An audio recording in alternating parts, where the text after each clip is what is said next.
काय केलं ग भल्या माणसा देवाला सारं कळतंय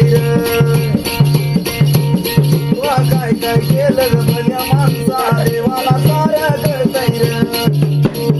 तर अशीच काही अवस्था राज्यातील सर्व नेत्यांची सर्व पक्षांची झालेली आपल्याला दिसत असेल. आता सर्व पाप आणि पुण्य हे डोळ्यासमोर येताना त्यांना दिसत असेल. त्याचं कारण सुद्धा आहे, 1 ते 1.5 महिन्यामध्ये आता विधानसभा निवडणूक आहे, त्यामुळे हे अशा गोष्टी होणारच. सध्या सर्वात मोठा प्रश्न सर्व पक्षांना म्हणा, सर्व नेत्यांना, सर्वांना हाच पडलाय किंवा सामान्य जनतेला सुद्धा, की आगामी विधानसभेचं चक्रव्यूह कोण भेदणार. हे चक्रव्यूह भेदणं सोपं नाहीये. ज्या प्रकारे मागील काही काळापासून राज्यातील वातावरण आहे ते पाहता हे आगामी विधानसभेचं चक्रव्यूह भेदणं एवढं सोपं नाहीये. मग ते महायुतीसाठी असो, महाविकास आघाडीसाठी असो किंवा अन्य पक्षासाठी असो, हे चक्रव्यूह भेदणं एवढं सोपं नाही. चला तर फक्त महायुतीचा विचार केला, महायुती म्हणजेच BJP, शिवसेना, शिंदे गट आणि राष्ट्रवादी काँग्रेस, अजित पवार गट, फक्त यांचा. आता एक मिनिट, हे कसे एकत्र आले हा फार खोल विषय आणि फार मोठा विषय. अपेक्षा करतो की हे तुम्हाला माहीत असेल. तर आपण वर्तमानमध्ये जाऊ. तर वर्तमानाचीच परिस्थिती बघता आता महायुतीकडे जर बघितलं आपण तर भरपूर प्रमाणात आव्हाने समोर आहेत. आता नक्कीच त्यांनी लोकसभेमध्ये झालेली निराशाजनक कामगिरी याचा सखोल अभ्यास त्यांनी यावेळेस केलेला दिसतोय. म्हणजे ज्या प्रकारे त्यांची सध्या तयारी चालू त्या प्रकारे तर असंच वाटतं की त्यांनी सखोल अभ्यास केलेला आहे. आता जर महायुतीला फोडून जर विचार, फोडून म्हणजे तसं नाही, सामान्य जनतेला कुठं हक्क आहे ना पक्ष फोडण्याचा, तसं नाही, फक्त चर्चेसाठी फोडायचं आहे आपल्याला. तर तसा जर विचार केला तर सुरुवात करूया BJP पासून. तर BJPला राज्यामध्ये सर्वात मोठा पक्ष म्हणून उभं राहण्याचं आव्हान आहे सध्या. आता जर आपण पाहिलं तर लोकसभा निवडणुकीमध्ये सर्वात जास्त कमी प्रभाव जो दिसला तो BJPचा दिसला, त्यामुळे ते एक आव्हान त्यांच्यासमोर आहे. परिस्थिती नक्कीच मागील विधानसभा निवडणुकीसारखी नाही आहे. BJPसाठी जर आपण पाहिलं तर मागील विधानसभासारखी आता सध्या त्यांच्यासाठी परिस्थिती नाही आहे. बरीचशी समीकरणे जुळवून ही सत्तेमध्ये आलेली आहे. BJP जर आपण पाहिले तर बरीचशी समीकरणे जुळून आलेली आहे. त्यात BJPवर सर्वात मोठा आरोप म्हणू शकतो आपण, सर्वात मोठा आरोप म्हणजे पक्षफोडीचा. विरोधी पक्ष किंवा विरोधी जनतेतील काही लोक असं आपण म्हणू शकतो पक्षफोडीचा आरोप लावताना आपल्याला दिसले. तर तो डाग सुद्धा पुसून टाकण्याचं आव्हान BJP समोर आहे. व तसेच आता जर आपण पाहिलं तर मोठा भावाची भूमिका BJP इथे निभावताना दिसते आपल्याला. त्यामुळे महायुतीतील सर्व पक्षांना सोबत घेऊन चालण्याची जबाबदारी सुद्धा BJPवर आहे. आता राहिली गोष्ट जागा वाटपाची, सर्वात महत्त्वाचा मुद्दा. आता आगामी विधानसभेसाठी सर्वात महत्त्वाचा मुद्दा तर तोच आहे की जागा वाटप कशी होणार महायुतीमधून. त्यात BJPची तर फार मोठी भूमिका राहणार आहे.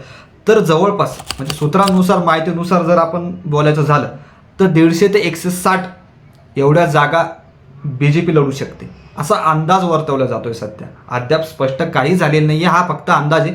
पण असं म्हणत आहे की 150 ते 160 पर्यंत BJP जागा लढवणार आहे. मग त्यानंतर राहिलेल्या जागा हा महायुतीमधील अन्य पक्षांना देण्यात येणार आहे. तर असा अंदाज दिसतोय.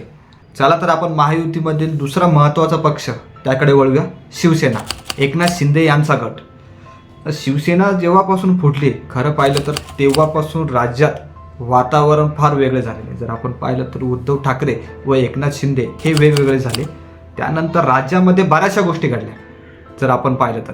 आता यामधील वादविवाद हा किती चव्हाट्यावर गेलेला आहे हे परत सांगण्याची गरज नाही आहे. म्हणजे त्यानंतर बऱ्याचशा गोष्टी अशा झाल्या की पक्ष फुटल्यानंतर बऱ्याच नेत्यांनी पक्षांतरही केले. तर या खरं तर शिवसेनेमध्ये बऱ्याचशा गोष्टी घडताना आपल्याला दिसल्या होत्या.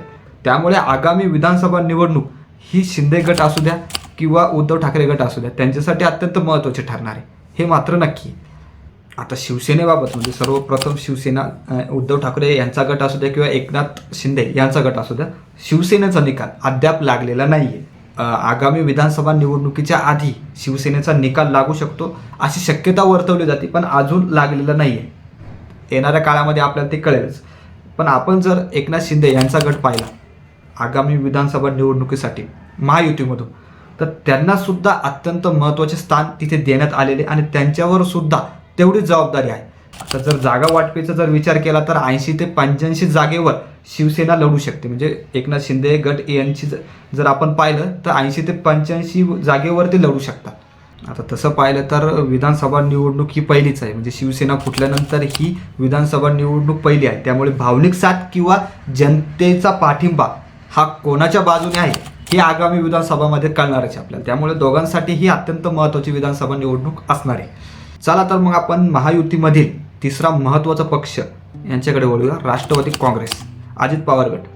आता जर आपण पाहिले पक्ष फुटीनंतर म्हणजे राष्ट्रवादी काँग्रेस फुटल्यानंतर जर सर्वात जास्त नुकसान झालं तर ते राष्ट्रवादी काँग्रेस अजित पवार गटात पक्षांतर होताना जास्त प्रमाणात दिसले. म्हणजे पक्ष फुटल्यानंतर अजित पवार गटातील बरेचसे नेते हे शरद पवार गटाकडे वळताना आपल्याला दिसले. हे सर्वात मोठे आणि महत्त्वाचे आव्हान सध्या पण आपण अजित पवार गटासमोर आहे असं म्हणू शकतो. त्यानंतर अजून एक महत्त्वाची गोष्ट आपल्याला दिसली की महायुतीमधूनच काही नेते हे अजित पवार गटावर प्रश्नचिन्ह उभे करताना आपल्याला दिसले महायुतीमधूनच. तर हे पण एक मोठे संकट अजितदादांसमोर आले होते किंवा येत आहे असंही आपण म्हणू शकतो. बातमी तर ही पण वाऱ्यासारखी पसरताना आपल्याला दिसली की अजितदादा महायुती सोडणार, अशा बऱ्याचशा घटना घडताना आपल्याला दिसल्या. त्यामुळे आगामी विधानसभा निवडणूक ही राष्ट्रवादी काँग्रेस अजित पवार गट यांच्यासाठी अत्यंत महत्त्वाची आहे. आता काल किंवा परवाच प्रफुल्ल पटेल यांनी घोषित केले आहे की अजितदादा बारामतीमधून लढणार आहे. आगामी विधानसभा निवडणूक बारामतीमधून अजित पवार लढणार आहे. त्यामुळे तिथे सुद्धा काटेकी टक्कर होऊ शकते अशी शक्यता दिसते. यामध्ये अजून एक महत्त्वाची गोष्ट सांगायची झाली राष्ट्रवादी काँग्रेसविषयी, अजित पवार गट असू द्या किंवा शरद पवार गट असू द्या, की राष्ट्रवादी काँग्रेसचा निकाल हा अजून लागलेला नाही आहे. सुप्रीम कोर्टाकडे ही केस गेलेली आहे पण अजून निकाल लागलेला नाही आहे. येणाऱ्या काळामध्ये म्हणजे विधानसभा निवडणुकीच्या आधीसुद्धा लागू शकतो किंवा नंतरसुद्धा लागू शकतो.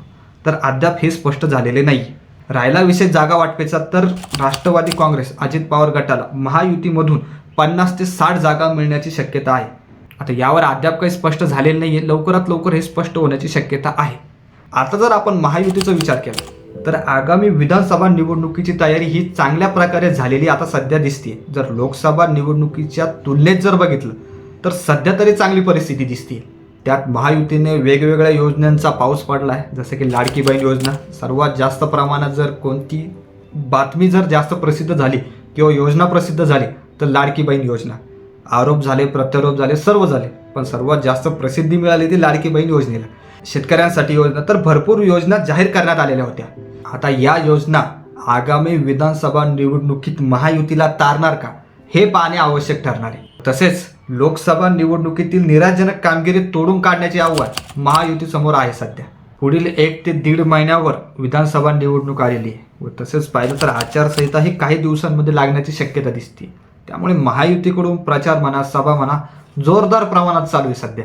परंतु आपण जर पाहिलं तर महायुतीकडून 2 महत्त्वाच्या गोष्टी अद्याप स्पष्ट झालेल्या दिसत नाही. अत्यंत महत्त्वाच्या गोष्टी जर पहिलं पाहिलं तर जागा वाटप, कोण किती जागेवर लढणार हे अद्याप स्पष्ट झालेले नाही आहे. म्हणजे त्यावर वादविवाद नक्कीच होत आहे पण अद्याप स्पष्ट काही झालेलं नाही आहे. व दुसरी महत्त्वाची गोष्ट म्हणजे मुख्यमंत्री पदाचा चेहरा. मुख्यमंत्री पदाचा चेहरा कोण असेल हे अद्याप स्पष्ट झालेले नाही आहे. जर आपण पाहिलं तर आता सध्याचे मुख्यमंत्री आहेत एकनाथ शिंदे, परंतु अशी चर्चा समोर येते की आगामी विधानसभा निवडणुकीनंतर महायुतीतून देवेंद्र फडणवीस हे पुढील मुख्यमंत्री होतील अशी बीजेपीतील जनता म्हणते. व तसेच शिवसेनेतील म्हणजे एकनाथ शिंदे गटातील म्हणताय की पुढील मुख्यमंत्री सुद्धा एकनाथ शिंदेच असतील. व तसेच चर्चा ही अजित पवार गटाकडून होती. म्हणजे तेथील काही नेते असे म्हणताय की पुढील मुख्यमंत्री महायुतीतून अजित पवार असतील. तर अशी चर्चा किंवा असे मतभेद सध्या समोर येताना दिसत आहे. अद्याप मुख्यमंत्री पदाचा चेहरा स्पष्ट झालेला नाही. आता माझ्या मते जागा वाटपेची जी घोषणा आहे ती महायुती येणाऱ्या काही दिवसांमध्ये करतील, परंतु मुख्यमंत्री पदाचा चेहरा ते अद्याप स्पष्ट करणार नाही. विधानसभा निवडणूक झाल्यानंतर मुख्यमंत्री पदाचा चेहरा ते स्पष्ट करतील. ते सुद्धा कसं की ज्यांची जास्त जागा निवडून येतील महायुतीमधून, जर महायुती निवडून आली आणि त्यापैकी ज्या पक्षाच्या जास्त जागा असेल ज्या पक्षाचे, तिथून मुख्यमंत्री पदाचा चेहरा आपल्याला समोर दिसू शकतो असे माझे मत असं सूत्रांनुसार कळत आहे. तर तुम्हाला काय वाटते, आगामी विधानसभा निवडणुकीचे चक्रव्यूह महायुती भेदेल का? संकटे भरपूर आहे परंतु त्यावर ते मात करतील का? तुम्हाला काय वाटते कमेंट करून नक्की सांगा. व्हिडिओ आवडला असेल संपूर्ण लाईक करा, शेअर करा आणि नेहमीप्रमाणे सबस्क्राईब करा. धन्यवाद.